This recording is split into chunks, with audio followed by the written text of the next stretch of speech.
नमस्कार. महाराष्ट्रातील विविध क्षेत्रातील बातम्या झटपट आपल्या मोबाईलवर पाहण्यासाठी लगेचच सबस्क्राईब करा राष्ट्रशक्ती लाईव्ह न्यूज आणि सोबत बेल आयकॉन प्रेस करायला विसरू नका. तिची लढत असणार कारण भाजपचं समोर आव्हान असणार आहे संपूर्ण मोहोळ तालुक्यात. आणि दुसरीकडे कुठेतरी नरखेडमधून आपलेच भाऊ भरतात, मात्र ते शिवसेनेकडून म्हणतात. हो, त्याच्यामध्ये आमच्या इथं मोहोळ तालुक्यामध्ये शिवसेनेच्या बरोबरची आमची आघाडी आहे आणि त्यांना त्या ठिकाणी 2 जागा शिवसेनेला द्यायचं ठरलेलं होतं.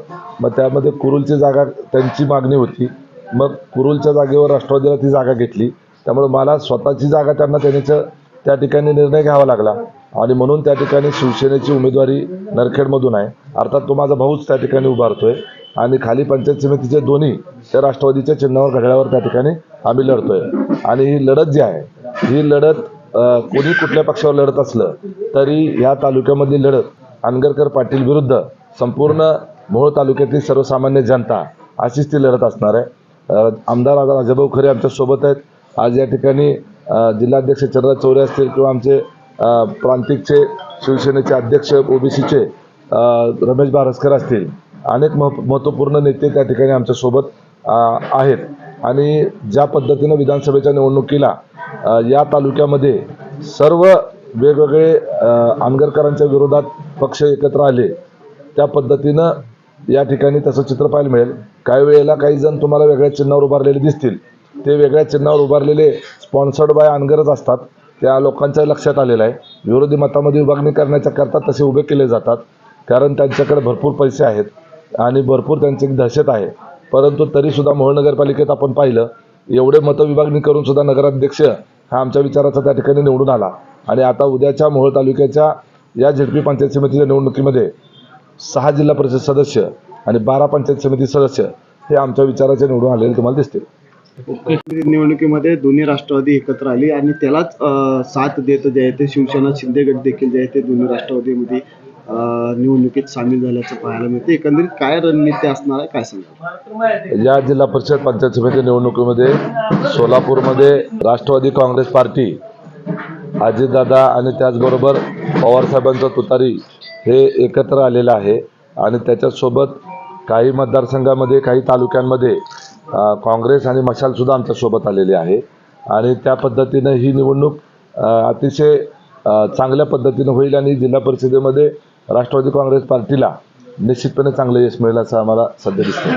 कशा पद्धतीने जागा वाटपाचं सूत्र ठरलंय, काय 6 जागा आहेत ते कशा पद्धतीने?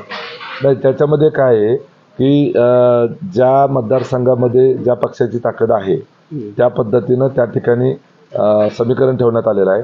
आणि मुळातच असं आहे की जिथं तुतारीचे आमदार आहेत त्यांना तिथं सरसकट घड्याळ जरी घेतलं तरी त्याला त्याची मुभा त्या ठिकाणी देण्यात आलेली आहे. त्यांनी तुतारीवर पण लढू शकतात किंवा घड्याळावर लढू शकतात अशा पद्धतीनं आहे किंवा कॉम्बिनेशन करून लढू शकतात. वर जिल्हा परिषदला घड्याळ असेल तर खाली तुतारी पंचायत समिती असं करू शकतात किंवा वर घड्याळ जर तुतारीचं जर जिल्हा परिषदेचं असेल तर खाली घड्याळ असू शकतं पंचायत समितीला, असंही ते समीकरण आहे. किंवा सगळेच्या सगळे घड्याळावर सगळे तुतारीवर असंही ते असू शकतं. त्याच्यामध्ये एका दुसऱ्या तालुक्यामध्ये स्थानिक परिस्थितीनुसार काही अडचणी निर्माण होऊ शकतात. त्याच्यामध्ये त्याप्रमाणे स्थानिक नेत्यांना निर्णय घ्यायचे अधिकार दिले. तुम्ही स्वतः कुरुल गटामध्ये दोन्ही राष्ट्रवादींना साथ द्यायचा निर्णय घेतलेला आहे. काय नेमकी भूमिका ठरली, कशा पद्धतीने लढत असणार?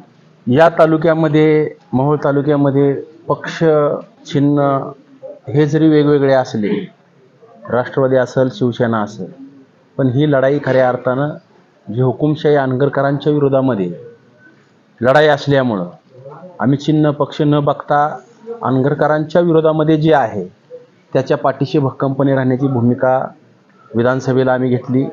त्याच पद्धतीनं नगरपालिकेला देखील सर्वजण एकत्र येऊन अनगरकरांच्या विरोधामध्ये लढलो. पण आमच्यामध्ये फूट पाडण्यासाठी त्यांनी रमेश कदमचा वापर केला गेला, अनेक जणांचा या ठिकाणी काँग्रेस आयचा वापर केला गेला, मशालीचा वापर केला गेला. तरी देखील जनता एकसंघ राहून त्यांचा नगरपालिकेला पराजय झाला.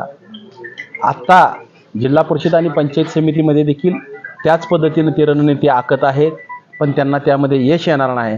इथं घड्याळ आणि धनुष्यबाण व सर्व मित्रपक्ष या ठिकाणी जिल्हा परिषद आणि पंचायत समितीमध्ये 100% येणार, याबद्दल तीळ मात्र शंका नाही. ओके.